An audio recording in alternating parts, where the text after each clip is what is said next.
हीरा अत्यंत चमकदार दिखाई देता है क्यों? डायमंड, सबने देखा है डायमंड। तो हीरा अत्यंत चमकदार दिखाई देता है क्यों? क्यों ज्यादा शाइनिंग करता है, जानते हो? नहीं जानते। सुनो क्या होता है। हीरे से वायु में, हीरे के अंदर प्रकाश है, वो बाहर आएगा तभी चमकता दिखाई देगा वो। तो हीरे से वायु में आने वाले प्रकाश के लिए, काय में से? हीरे से।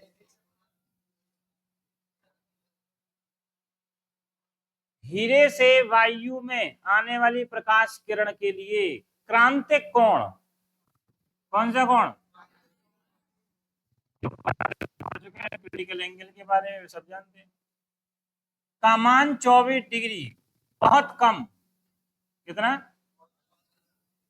केवल 24 डिग्री होना चाहिए। कितना होना चाहिए? कम होता है।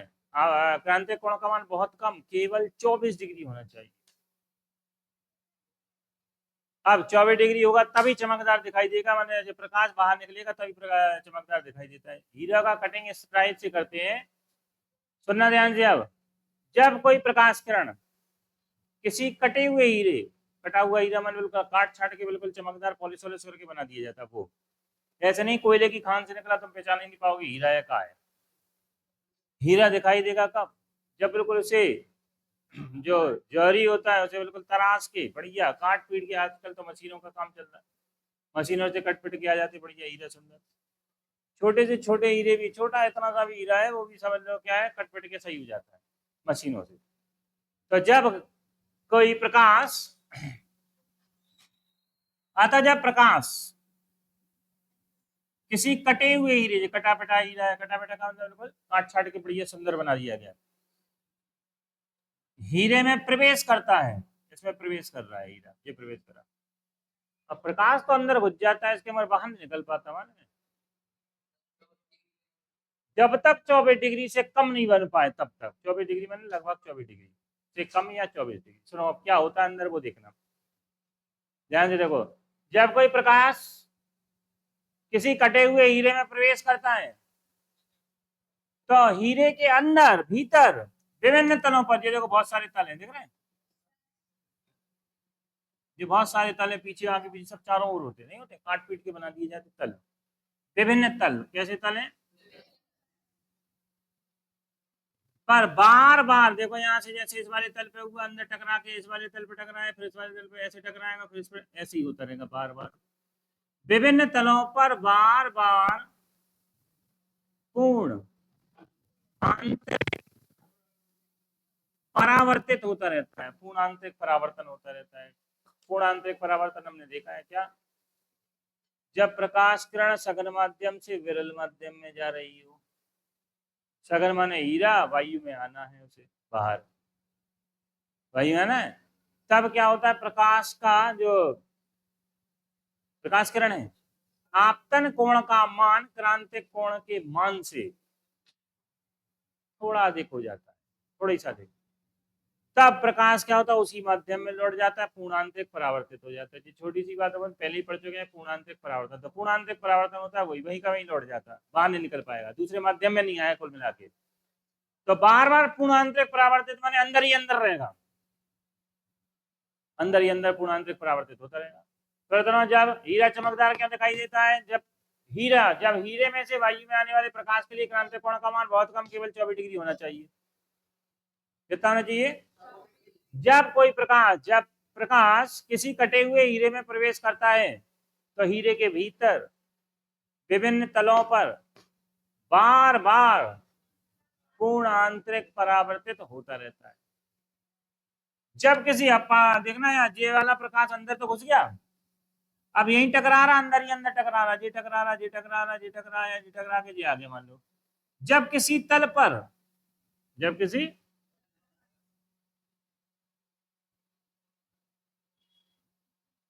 क्रांतिक कोण का मान, कौन सा मान? 24 डिग्री से कम या 24 डिग्री हो जाता है, प्रकाश उसी तल से बाहर, किसी से निकला देखो बाहर, उसी तल से बाहर निकल पाता है।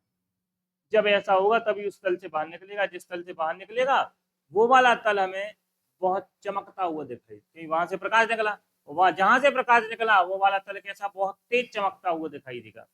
तो जब प्रकाश किसी कटे हुए हीरे में प्रवेश करता है तो हीरे के भीतर विभिन्न तलों पर बार बार पूर्ण आंतरिक परावर्तित होता रहता है,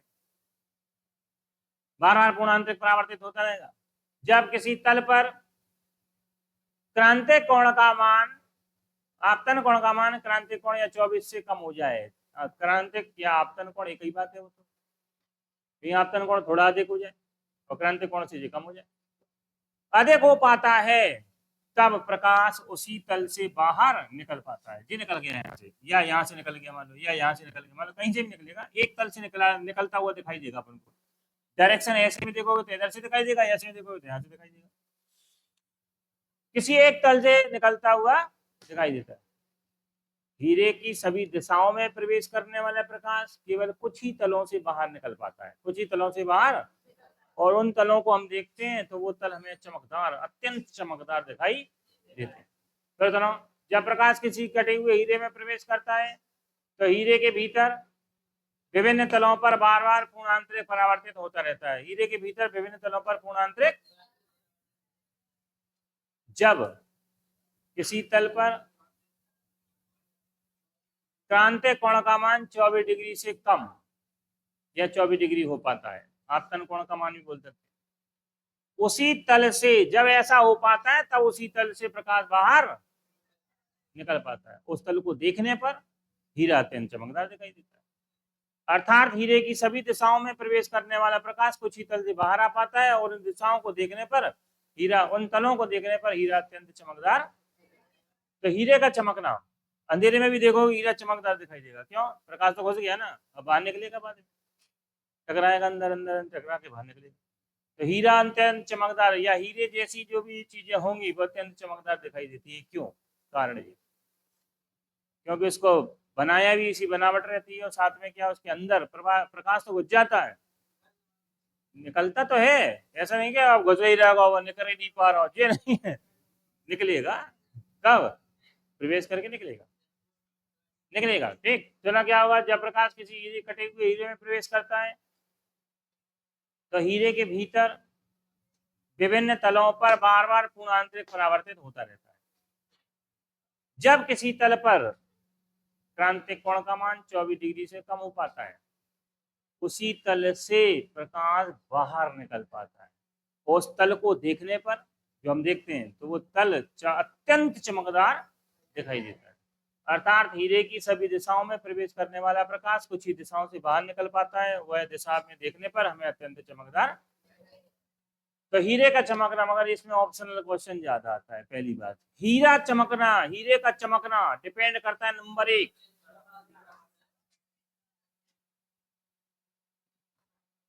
दो टाइप के ऑप्शन होते हैं। हीरा अत्यंत चमकदार दिखाई देता है, ये आ गया क्वेश्चन, मान लो ऐसा ऑप्शन आ गया, हीरा अत्यंत चमकदार दिखाई देता है, ऑप्शन नंबर 1। ये अलग आएंगे, जो अलग दो क्वेश्चन बनते हैं। पहले लगा दो परावर्तन, अपवर्तन, प्रकीर्णन या पूर्णांतरिक परावर्तन। समझ नहीं आया क्या होता है पूर्णांतरिक। अब आ जाए यहाँ पे, हीरा अत्यंत चमकदार दिखाई देता है जब आपतन कोण का मान, शॉर्टकट में लिख रहे हैं, आपतन कोण को आई कहते हैं, आई का मान 24 के बराबर है, आई का मान 24 से कम है, आई का मान 24 से ज्यादा है, आई बराबर सी है। 24 से कम, 24 से कम ये है 24। जब 24 डिग्री से, 24 डिग्री का अत्यंत काम है, 24 डिग्री से कम हो पाता है तभी चमक बाहर निकल पाता है प्रकाश, नहीं 24 से कम बराबर में स्थिति में चमकता तो दिखाई देगा, मगर स्थिति सही एग्जैक्ट पोजीशन जो बनती है, क्योंकि यहाँ पर हमने क्या बोला, आपतन कोण, यहाँ क्या बोला हमने, क्रांतिक कोण। क्रांतिक कोण 24 भी हो सकता है, 24 से कम भी हो सकता है, मगर ये कौन है, आपतन कोण, आपतन माने आई, क्रांतिक कोण कहलाता सी, क्रांतिक कोण क्या कहलाता है, क्रिटिकल एंगल सी, और आपतन इंसिडेंट एंगल आई, आपतन कोण 24 के बराबर, छोटा बड़ा सी के बराबर, तो कौन सा है? अगर समझ नहीं आई तो दो तरह के ऑप्शन, हीरे का चमकना पूर्णांतरिक परावर्तन की घटना है, और साथ में ये, तो दो ऑप्शनल क्वेश्चन आपके इसके अंदर से बनते हैं। फिर देख लो, हीरा अत्यंत चमकदार दिखाई देता क्यों है? हीरे से वायु में आने वाले प्रकाश के लिए क्रांतिक कोण का मान केवल 24 डिग्री, क्रांतिक कोण का मान केवल 24 डिग्री, बहुत कम, केवल 24 डिग्री। क्रांतिक बोल रहे हैं, कौन सा बोल रहा है? 24 डिग्री होता है। ठीक, जब बाहर का प्रकाश किसी कटे हुए, बाहर से आया प्रकाश किसी के कटे हुए हीरे में प्रवेश करता है, तो हीरे के भीतर विभिन्न तलों पर पूर्णांतरिक परावर्तित होता रहता है। जब किसी तल पर क्रांतिक कोण का मान 24 से कम, ध्यान दें क्या बोल रहे हैं, क्रांतिक कोण का मान 24 से कम, क्रांतिक का हो जाता है 24 या 24 से कम, क्रांतिक का हो जाता है, तो वह उस तल पर प्रकाश बाहर, और उन तलों को देखने पर हीरा अत्यंत चमकदार दिखाई पड़ता है। उन तलों को देखने पर हीरा अत्यंत चमकदार दिखाई, बताओ भाई सबके सही आ गई नहीं आई? निकाल लो मैथ्स में क्या चल रहा था।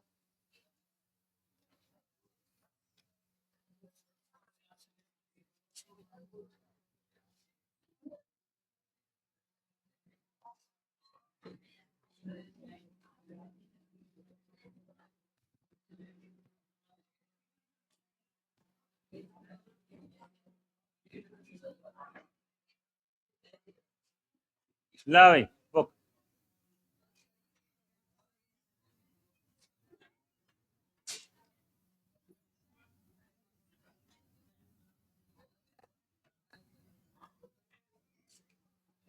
बुक।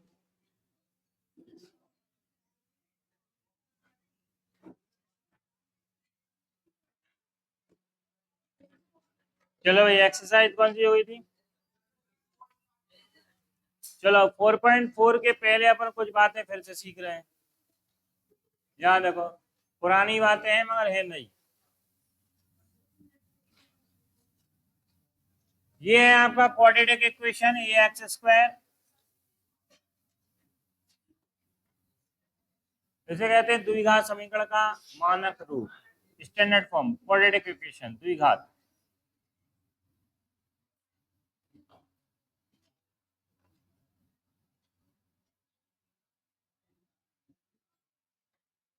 चलो यहाँ देखो, क्वाड्रेटिक इक्वेशन क्या होती है? X square plus B X plus C बराबर 0, ऐसी शक्ल की होनी चाहिए द्विघात बराबर 0 के, पावर 2 होना चाहिए।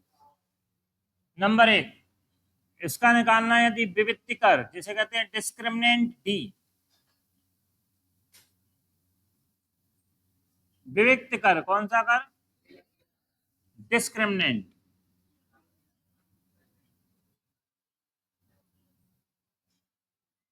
यहां देखो डी बराबर होता है B square minus 4ac।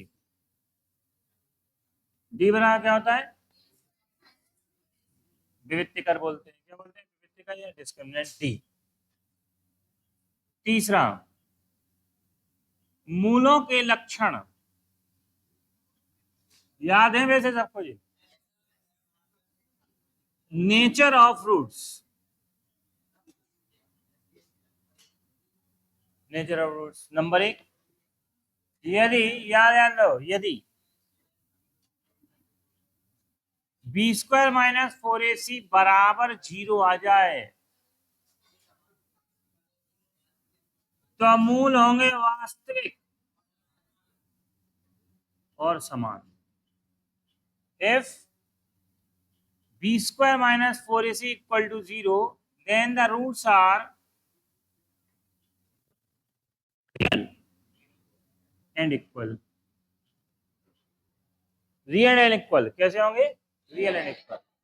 Second वाली कंडीशन है, यदि b स्क्वायर माइनस 4ac बड़ा है 0 से, तो रूट कैसे होंगे? वास्तविक असमान। ध्यान दे भाई, वास्तविक माने तो हो गया real, roots are real and unequal. Unequal बराबर नहीं होंगे, रियल होंगे, अनइक्वल होंगे, समान नहीं होंगे, बराबर नहीं होंगे। जब b square minus 4ac is greater than 0। तीसरी बात सुन लो भाई, कौन सी वाली? तीसरी। ये सेकंड कंडीशन थी, अब तीसरी कंडीशन सुन लो क्या है। इफ यदि बी स्क्वायर माइनस 4ac छोटा है 0 से, तो मूल काल्पनिक, या इसी का दूसरा नाम है अधिकल्पित। इसी का दूसरा नाम क्या है? अधिकल्पित, इमेजिनरी। कैसे होंगे? इमेजिनरी होंगे, केवल इमेजिन किया जा सकता है, इसका कल्पना की जा सकती है, होंगे नहीं। वैसे रूट्स आर इमेजिनरी, इमेजिनरी होगा। अगर लेस छोटा है तो ठीक है। नंबर 4 5 चौथा, यदि रूट्स मूल एल्फा बीटा दिए हो तो द्विघात समीकरण बनाना हो। कौन सी समीकरण बनाना है? कॉर्डिनेट। तो फॉर्मूला होता है X square minus alpha plus beta x.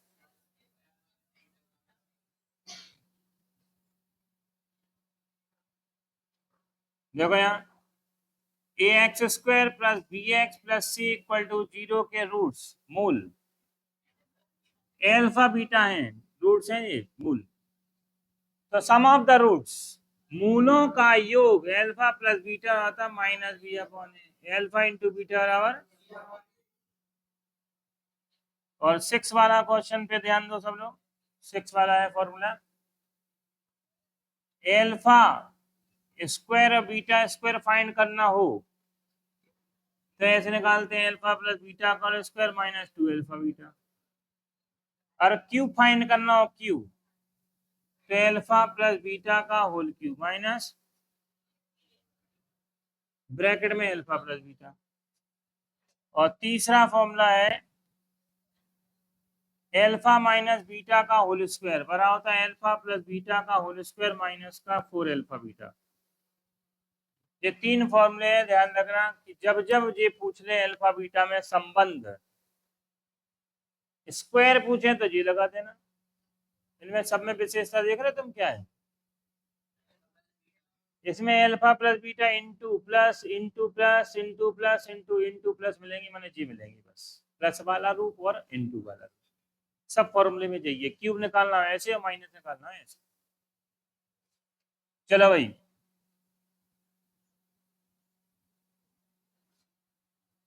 ये तो फॉर्मूले थे पुराने जो एक बार पढ़ चुकी, एक बार और बताया हमने दोबारा। ठीक है भाई, अब सुनो जरा, के का मान ज्ञात करना। क्वेश्चन इसमें मिक्स टाइप के हैं, सुनो ध्यान से क्या है। एनसीईआरटी में आओगे तो इसमें अलग टाइप के हैं।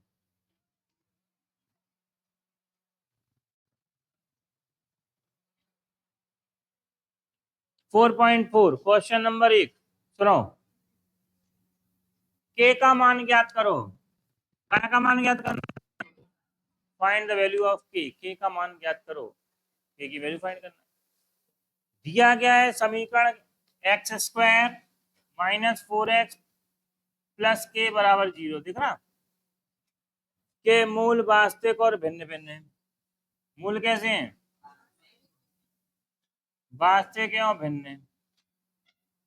भिन्न का मतलब क्या हो गया? अनइक्वल। कौन सा वाला आ गया ये? समान वाला है क्या असमान वाला? असमान। वास्तविक है और समान है, वास्तविक है और असमान है तो फॉर्मूला जी होता है ग्रेटर देन। क्वेश्चन क्या दिया? मूल वास्तविक है और भिन्न भिन्न माने असमान है, तो के का मान फाइंड करो। तो के का मान ज्ञात करना है, तो के का मान ज्ञात करना है। मूल वास्तविक है और असमान है तो के का मान ज्ञात करो। सबसे पहला काम इसकी कंपेयरिंग कर लेंगे, तुलना कर लेंगे। तुलना कैसे करेंगे सुनो,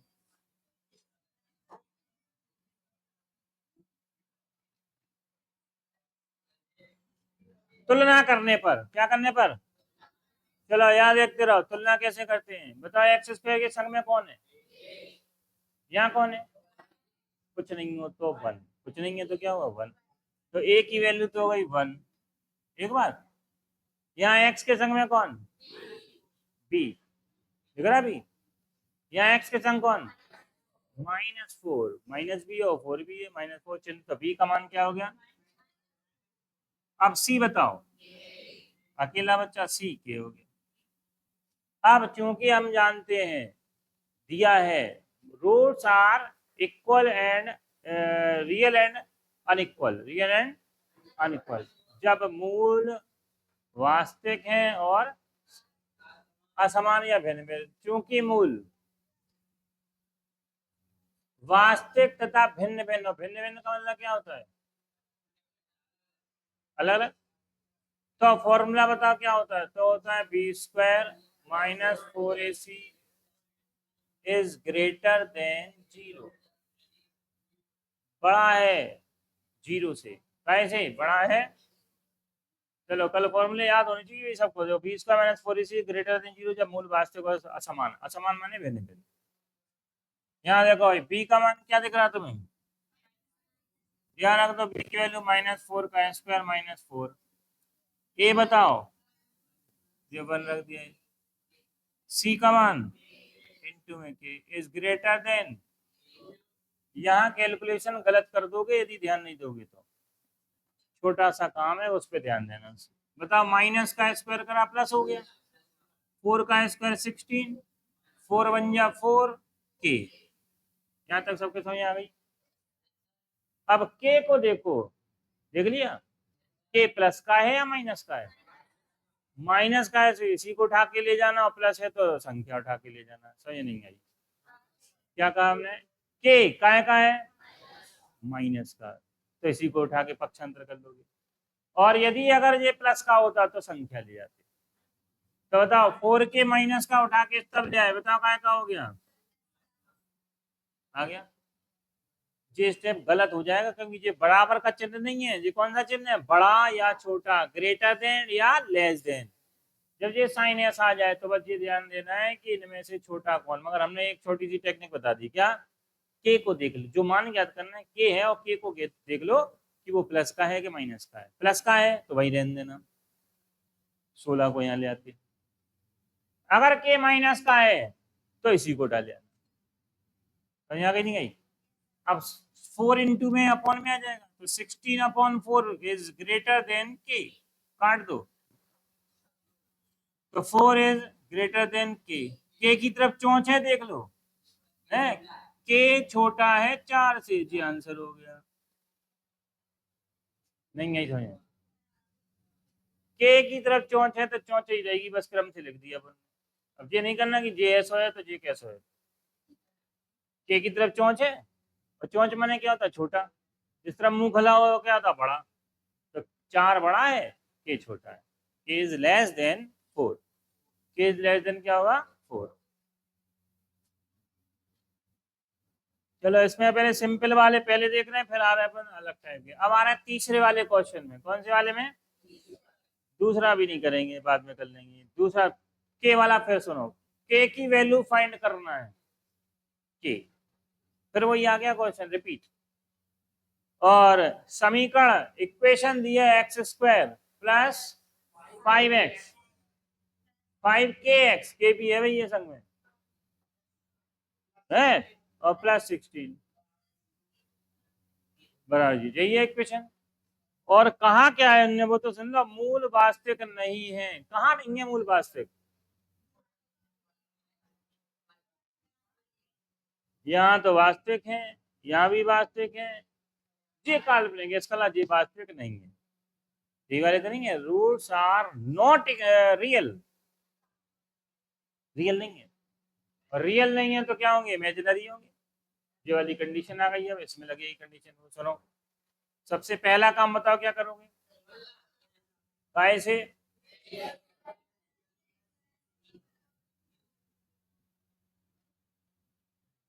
तुलना कर दो भाई, कर दिया, बता ए की वैल्यू क्या आई, बी बराबर 5k, एक्स के संग में भी यहाँ 5k पूरा, और सी बराबर, बताओ भाई, कंपेयरिंग समझ आई, तुलना हो गई तुलना। अब देखो आगे, चूंकि मूल बराबर समान नहीं है, वास्तविक नहीं है, चूंकि मूल वास्तविक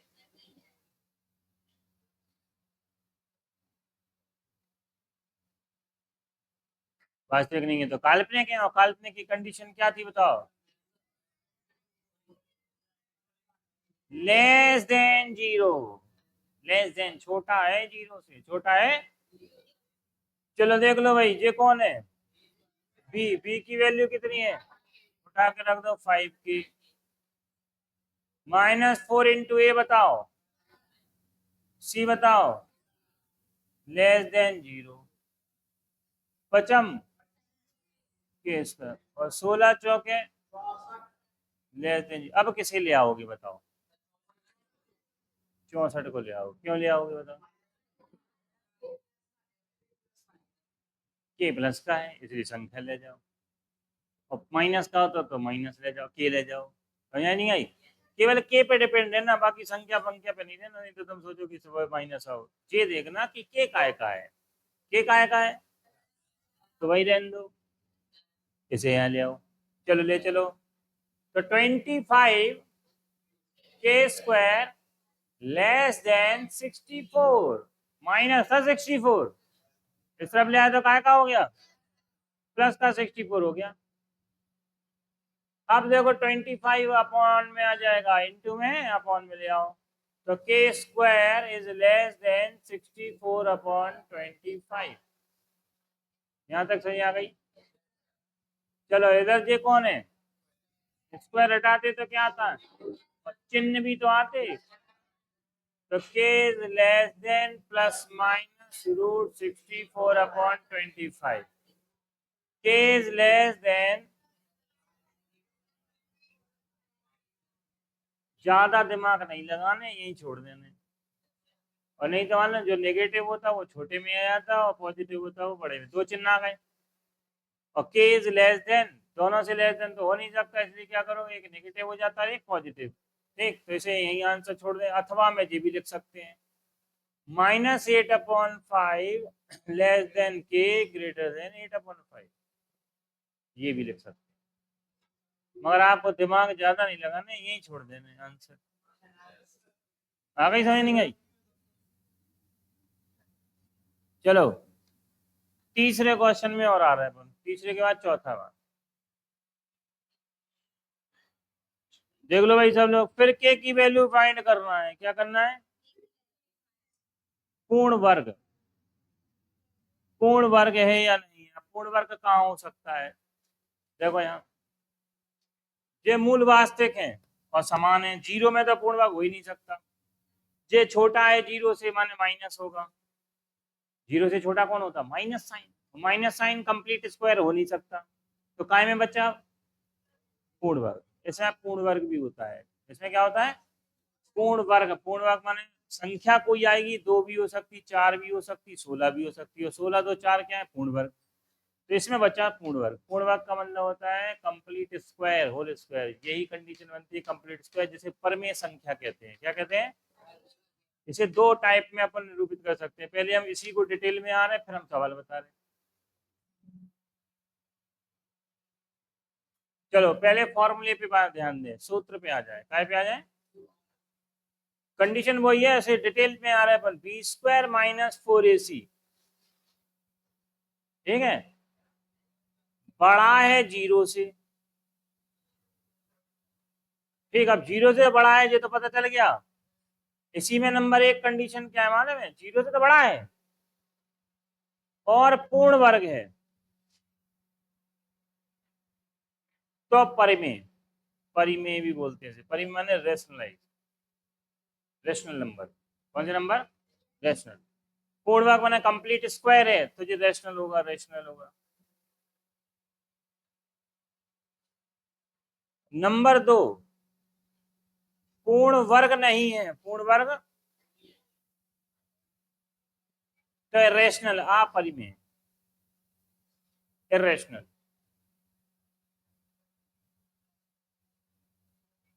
अपर में इरेशनल होगा। ये दो लाइन और बढ़ गई इसी में, काय में? पूर्ण वर्ग बड़े, सब चीज बड़े में हो, चाहे पर में हो तो भी बड़ा में होता है, अपर में हो तो भी बड़ा होता है, मगर एक कंडीशन आ जाती है, कौन सी? पूर्ण वर्ग। पूर्ण वर्ग नहीं, पूर्ण वर्ग होता क्या है? जानते हैं पूर्ण वर्ग क्या होता है? बताओ ये कौन सी संख्या है? पूर्ण वर्ग संख्या है। कैसे? काय का स्क्वायर है, समझ आ गई? ये कौन सी संख्या है? पूर्ण वर्ग। काय का स्क्वायर है, ये कौन सी संख्या है? पूर्ण वर्ग। इसे बोलते हैं कंप्लीट स्क्वायर, माने इसका स्क्वायर बन सकता है, बन सकता है। अब ये बताओ, ये पूर्ण वर्ग नहीं है, कंप्लीट स्क्वायरिंग नहीं है, तो क्या होगा? अपरिमेय। दो कंडीशन नहीं है फॉर्मूले में, ये नोट कर लेना, उसी के आगे बढ़ा लेना। चलो मगर अपन एक छोटा सा सवाल देख लेते हैं। कौन सा वाला? पांचवा देख लेते हैं, जो थोड़ा सा बड़ा हो जाएगा, इसलिए पांचवें क्वेश्चन पे आ जा रहा है, चौथा भी छोड़ दिया। ठीक है, फॉर्मूला याद कर लेना। पांचवा दोनों क्या लिखा? 3 अपॉन क्या है? 3/4x²।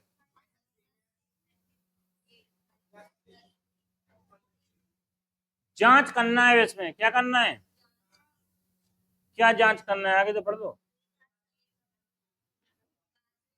वास्तविक है, यदि ऐसा है तो मूल्य भी ज्ञात करना है। अगर वास्तविक है तो मूल्य भी ज्ञात करना है। चलो बताओ क्या कर रहे हैं अपन? ax² + bx + 0 से तुलना, comparing on ax² + bx + c। करो कंपेयरिंग। बताओ x² संज्ञा कौन? a की वैल्यू 3/4 आ गया। b बताओ, c बताओ। अब विविक्ति कर, क्योंकि मूल वास्तविक है या नहीं पता करने के लिए विविक्ति कर निकालना पड़ेगा, और विविक्ति कर का फॉर्मूला होता है b² - 4ac।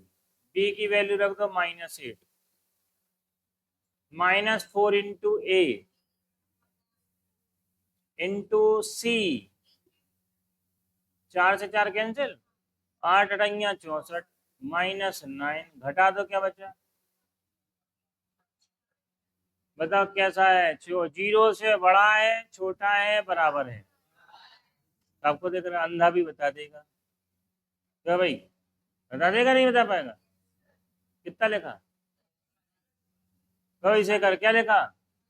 देखा, बता दिया हल कर, नहीं बता पाया? 55 आ गया। लिखोगे क्या? b² - 4ac is greater then, बड़ा है 0 से, तो मूल क्या होगा? वास्तविक होगा, वास्तविक। मगर आगे लाइन और है, अगर है तो ज्ञात करो, ऐसा है तो ज्ञात करो। मूल ज्ञात करने के लिए कौन सी विधि लगाते हैं? श्रीधराचार्य। कौन सी विधि? ये इतना काम तो कर लिया, थोड़ा और कर लो। श्रीधराचार्य विधि क्या होती है बताओ?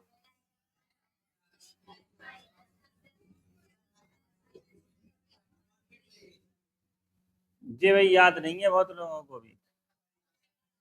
याद है?